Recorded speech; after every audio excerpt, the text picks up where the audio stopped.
সুপ্রিয় শিক্ষার্থী বন্ধুরা, আশা করি তোমরা অনেক ভালো আছো এবং বাসাতে বসেই সুন্দর করে আমাদের যে অনলাইন কোর্স তোমরা বাসায় বসেই আমার চ্যানেল থেকে তোমরা এই ভিডিওটি দেখছো এবং যারা এই ভিডিওটি দেখে উপকৃত হচ্ছ তাদেরকে আমি স্বাগত জানাই আজকের নতুন পথ চলায় বাচ্চাদের ছবি আঁকা ব্যাপারে।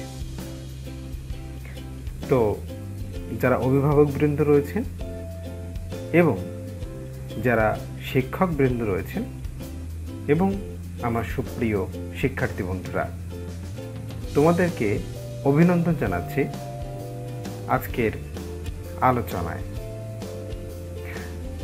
আজ থেকে শুরু হচ্ছে বাচ্চাদের ছবি আঁকা নিয়ে প্রথম ক্লাস।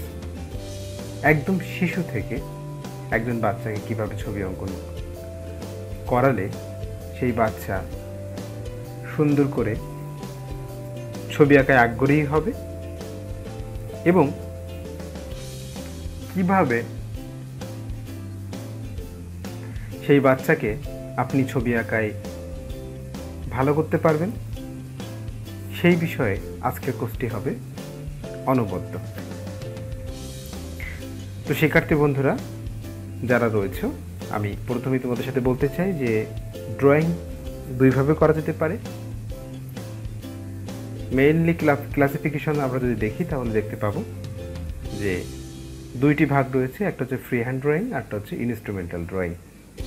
তোমরা যারা বিভিন্ন কিন্ডারগার্টেন স্কুলে পড়ো, ছোট্ট শিক্ষার্থী বন্ধুরা, তোমাদের অনেক ছবি অঙ্কন করতে হয় এবং সেগুলো অনেক সুন্দর করতে হয়। তার জন্য তোমরা কী করো?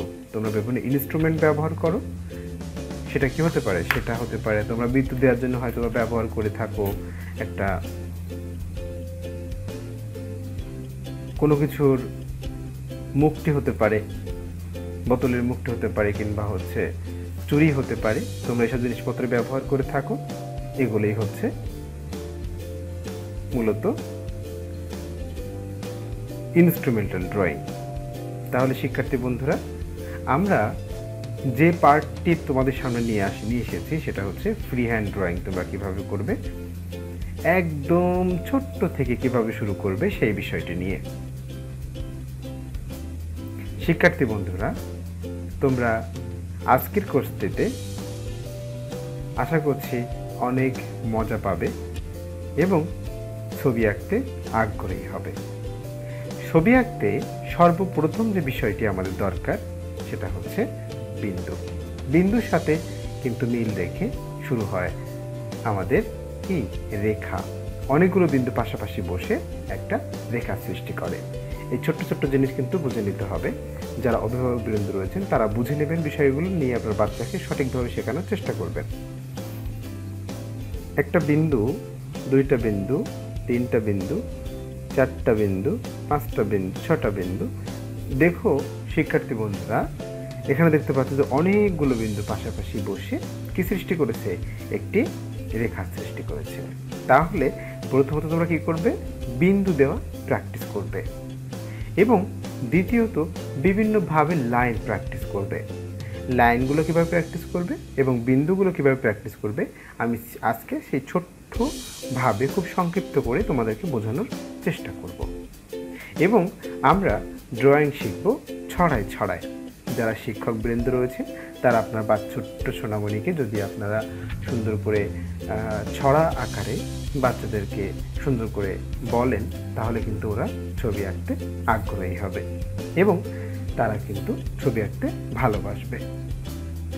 শিক্ষার্থী বন্ধুরা, তাহলে তোমরা দেখতে থাকো যে কিভাবে সুন্দর করে ছবি আঁকা শিখতে হয়।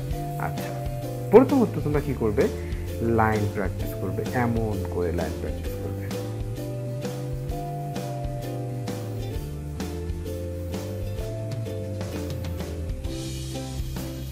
এভাবে লাইন প্র্যাকটিস করবে।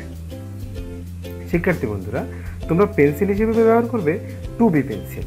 যেহেতু আমি ভিডিও করছি তোমাদের জন্য এবং এখানে কিন্তু আমার রেখাগুলো অনেক গাঢ় হতে হবে, না হলে তোমরা বুঝতে পারবে না এই জন্য আমি ব্যবহার করছি হাই ক্যাটাগরি পেন্সিল। তোমরা কিন্তু 2B পেন্সিল ব্যবহার করবে, এইচবি পেন্সিলও ব্যবহার করতে পারো। তাহলে রেখাগুলো কিন্তু এমন করে প্র্যাকটিস করতে হবে, ঠিক এমন করে। শিক্ষার্থী বন্ধুরা, তোমরা নিশ্চয়ই বুঝতে পারছো, এমন করে প্র্যাকটিস করবে। আবার দেখো, সেটা উপর থেকে নিচে হতে পারে, উপর থেকে নিচে হতে পারে, এমন করে প্র্যাকটিস করতে পারো। কিন্তু শিক্ষার্থী বন্ধুরা, তোমরা লাইন প্র্যাকটিস করার সময় যে বিষয়টি মনে রাখবে সেটা আমি তোমাদেরকে সুন্দর করে বলে যাব। দেখো,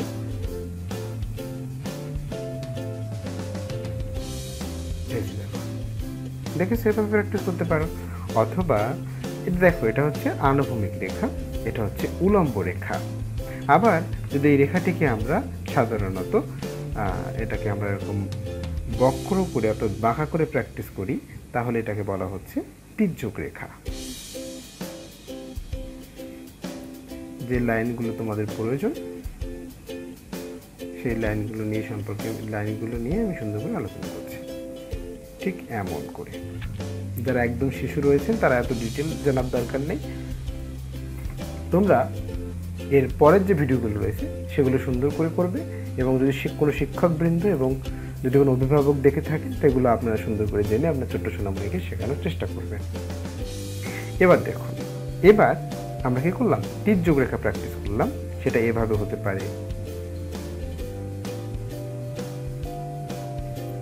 খেয়াল রাখতে হবে রেখাগুলো যেন সমান্তরাল হয়। যেহেতু আমার সামনে কিন্তু ভিডিও করার জন্য ভিডিও স্ট্যান্ড রেখেছি, যার কারণে আমার হাতটাকে ঘোরাতে অসুবিধা হচ্ছে। আমি কিন্তু হাতটাকে সঠিক জায়গাতে রেখে প্র্যাকটিস করে দেখাতে পারছি না, যার কারণে উলম্ব রেখাটা হালকা দিক বাঁকা হয়ে গিয়েছে। এটা কিন্তু একদম সোজাসুজি হবে, আর এগুলো বাঁকা হবে। এগুলো তির্যক রেখা, ঠিক আছে? তাহলে তির্যক রেখা শিখলাম, উলম্ব রেখা শিখলাম, আনুভূমিক রেখা শিখলাম। এবার আমরা শিখতে চলেছি জিগজ্যাগ রেখা। জিগজ্যাগ লাইন ঠিক এমন হতে পারে, এই দেখুন, এমন হয়, ঠিক আছে? আবার তোমরা দেখতে থাকো বক্র রেখা, সেটা এভাবে হয়, এভাবে হয়, ঠিক আছে? সেটা তোমরা ব্যবহার করতে পারো এভাবে, তারপরে হচ্ছে এভাবে, এরকম করে, এরকম করে, এরকম করে, সুন্দর করে। কিন্তু প্রত্যেকের মধ্যে কি থাকবে, একটা সমান্তরাল ভাব যেন থাকে, এই জিনিসটা তোমাকে মাথায় রাখতে হবে। প্রত্যেকটি রেখার দূরত্ব যেন একই রকম হয়, এই জিনিসটা তোমরা মনে রাখবে। এবং তোমরা দেখো, একটু খেয়াল করো, আমার কিন্তু প্রত্যেকটি রেখাতে প্রায় কি সমান্তরাল রাখার আমি চেষ্টা করেছি, এমনটা করার চেষ্টা করবে। আচ্ছা, বক্রটাকে তোমরা এভাবে প্র্যাকটিস করতে পারো, আবার দেখো এভাবে প্র্যাকটিস করতে পারো, এভাবে প্র্যাকটিস করতে পারো। আবার কি তোমরা ঠিক এটাকে এরকমভাবে প্র্যাকটিস করতে পারো, এরকমভাবে প্র্যাকটিস করতে পারো। এগুলো তোমার ড্রয়িংয়ের দক্ষতাকে বাড়িয়ে দেবে। এবং তোমরা ছোট আকারে বৃত্ত প্র্যাকটিস করতে পারো। তার জন্য তোমরা কি করতে পারো, বড় থেকে ছোট, ছোট থেকে বড়, এমন এমন সুন্দর করে বিন্দু প্র্যাকটিস করতে পারো। ছোট ছোট, বড় বড়, হ্যাঁ, এমন করে সুন্দর করে দেবে। শিক্ষকবৃন্দ আপনারা যারা রয়েছেন, বাচ্চাকে শেখানোর সময় একটা বলতে হবে যে তুমি একটা বড় বৃত্ত দাও, একটা ছোট বৃত্ত দাও, এমন করে আপনি বলে দেবেন, কিংবা আপনি বিন্দু দিয়ে দেবেন ছোট ছোট করে একটা করে, সেখানে সেখানে বৃত্ত দিতে বলবেন। যেরকম মনে করুন আমি এখানে এখানে এরকম করে বৃত্ত দিয়ে দিয়েছি, এবার এতে নাম্বার দিয়েছি। এগুলো বাচ্চাদেরকে শেখানোর জন্য বাচ্চাদের মনোযোগ আকর্ষণ করবে। দেখুন, এটা হচ্ছে 1 নাম্বার, এটা 2, এটা 3, এটা 4, এটা হচ্ছে 5। এবার আসুন, দেখুন, যদি আপনি বলেন যে 1 নম্বরে বৃত্ত দাও, বৃত্ত দিবে, 4 নম্বরে দাও, এতে করে সংখ্যাও শেখা হয়ে যাবে, আবার কি হবে, ড্রয়িং শেখাটাও হয়ে যাবে। দুই দিক থেকে কিন্তু একদিকে, মানে দুই দিক থেকে কিন্তু একটি কাজ হয়ে যাবে। দেখুন, এমন করে হতে পারে, সেটা 6, এমন করে বৃত্ত দিতে হবে। 7 নম্বরে একটি ছোট্ট বৃত্ত দাও, 7 নম্বর ছোট্ট বৃত্ত দিল। 8 নম্বরে একটি বড় বৃত্ত দাও, বড় বৃত্ত দিল। এমন করে মনোযোগ আকর্ষণ করার জন্য সুন্দর করে প্র্যাকটিস করানো যেতে পারে। তো শিক্ষার্থী বন্ধুরা এবং যারা অভিভাবকবৃন্দ রয়েছেন, শিক্ষকবৃন্দ রয়েছেন, আমি আমার পক্ষ থেকে সকলকে স্বাগত জানাচ্ছি আজকে সম্পূর্ণ ভিডিওটি দেখার জন্য। এবং আমরা পার্ট 2-এ আমরা আপনাদের জন্য আরও ভালো কিছু আনার চেষ্টা করব। সকলে খুব ভালো থাকবেন এবং সুস্থ থাকবেন।